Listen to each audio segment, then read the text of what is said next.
also see, I know this is a sample schedule, but just as on a practical level, I see you don't have any time for switching classes between your mods.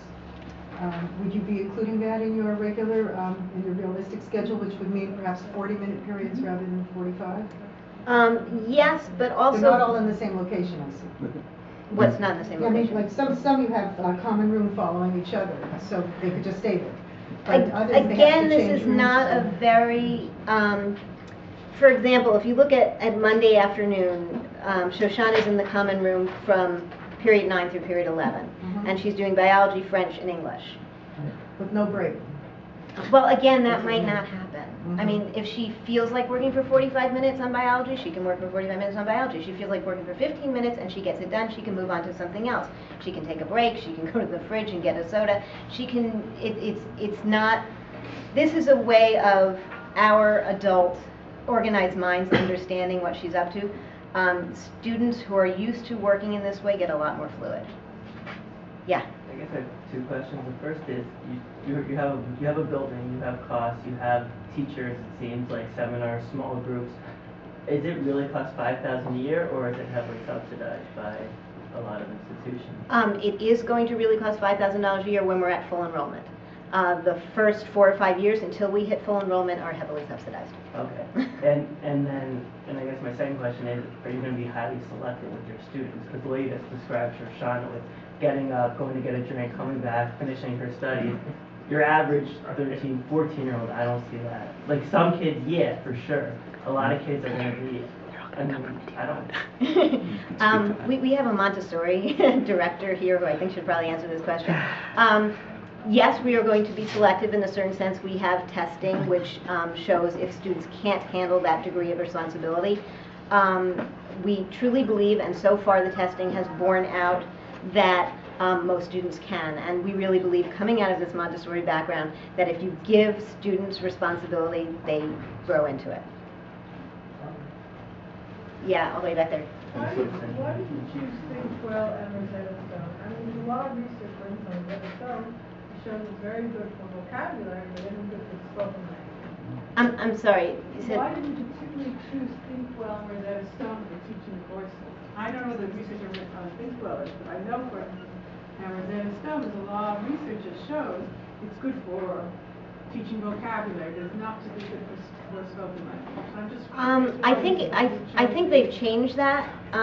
They've added a lot more spoken language components to it, I think, since that has been done. Past research. I'm not talking about what they're doing now. I don't know. So I'm asking. Okay, well, I'm just telling you. So we went over, you know, it's sort of like what you were saying. We went over a whole bunch of what's out there, and these are what we think is the best. Again, if you were applying it in your own school and you wanted to do something different, there are a lot of choices out there. Yes? So, I'm sorry, I'm not understanding. So, how would a community get a pre-collegiate learning center?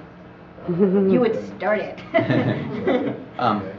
Yeah, sure. I mean, there are a couple of ways that one can do this. One can try to incubate this as a small program in an existing school, and that can be tough because it does represent a disruptive model, and disruptive models tend to be resisted, and so one really needs a very strong level of sponsorship within an existing institution, or one can try to gain support. One of the value proposition here is that it takes about, in our model anyway, about $800,000 spread over the first 5 years to get to the point where you're at a self-sustaining position. But that's a value proposition that a lot of philanthropists are potentially very interested in when facing the alternative of this ongoing attempt to subsidize a very expensive and increasingly expensive conventional day school model. And so part of the idea here is to take what has been the most expensive component of Jewish K-12 education and really make it the least expensive, which offers the opportunity to reallocate scarce resources to lower grades in Jewish education and to other pressing philanthropic needs. But the answer is that entrepreneurship is something that's very important, and it may be something that will be appealing to communities that are facing very, very hard choices in terms of ongoing demands for resources at the same time that the affordability crisis for families, even with that support, it becomes more chronic every year. So following what you've just been saying, is your purpose, apart from sharing with all of us, to create a model where you're going to other communities and helping them not start from the beginning? Set it up? Yes. Yes, and everything that we do is open source, and it's all going to be posted, and if anybody wants to use it themselves, they can, and the big plan is after we get this one up and running, we're going to start an organization that will help other people get theirs up and running too. Yeah. It seems like there might be a potential for a bit of a disconnect between this, self-motivated love of learning and even your name, pre-collegiate. It's so prep, get those good grades, get into the best college, which is of course important and whatever, but it's very, it's interesting to me. I mean, I guess that's the core mission is get into the good college. Okay, look. This is the schizophrenia of Jewish education, and the sort of the tradition of how can you identify a genius. At least one Jewish grandparent, and so I think the answer to the question is that. We are looking for ways that will allow students, by pursuing their own interest and by creating a customized program, to, as a byproduct, create a pretty interesting story along the way.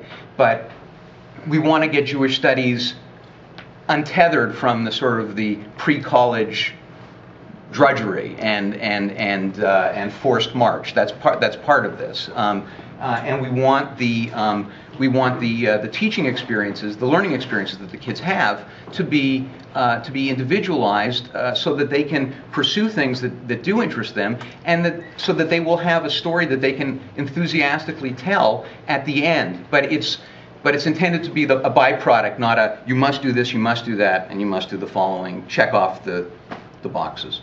Yes. Where's the first brick and mortar going to be? Central New Jersey. Yeah. Yes. What school enrollment? You said it would be self-division. About 150. 150 is about the break even, 140, 150, but How many years does it take how many years would you have to go to school towards it? No, we're renting space. Oh, you rent the space? Yeah, New Jersey, we do that. And we're hoping in about 5 years we'll be at full enrollment. I think that's a sort of number that will vary very much depending on where the school is. it could be bigger. I mean, I just want to say, but that's what we're aiming. Yes. How prescriptive are the courses when you create them at the beginning of the academic year? For example, are you open to using TED and other types of online resources that are kind of a huge trend in learning? Moodle is an awesome platform. You can do anything in it at any time, and if you've got a creative teacher, which hopefully we will, or hopefully you will, you can change the course, you can update it. There's nothing static So about it. it's constantly being revised, updated, changed. Based on the teacher, based on the students, it's completely open. Theoretically, I mean, you can also say we're going to work on this next year. I mean, there's 24 hours in the day, but yes. And the people we're working with store all the videos and material that's in the portal forever. So if another teacher wants to use it at some point, they can access that information too. Take one more question. Yeah, one more question, and then we'll talk about things afterwards if you like. Yes. About guidance Yes. and the interpersonal learning. How do you propose to handle that with 150 teenagers?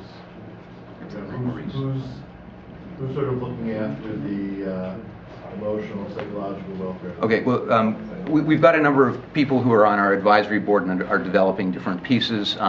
In this case, Professor Maurice Elias of Rutgers University, who's been writing for a number of years on emotional intelligence and cultivating Menschlichkeit, is the person who's helping develop our program, and it will be a combination of sessions on site and some experiential programming as well. But we're working on it is the And short remember answer. that each student meets with their personal coach on a regular basis, bi-weekly, so that they have someone who's very aware of their development and what's going on in their life and is very on top of that. Okay, thank you guys.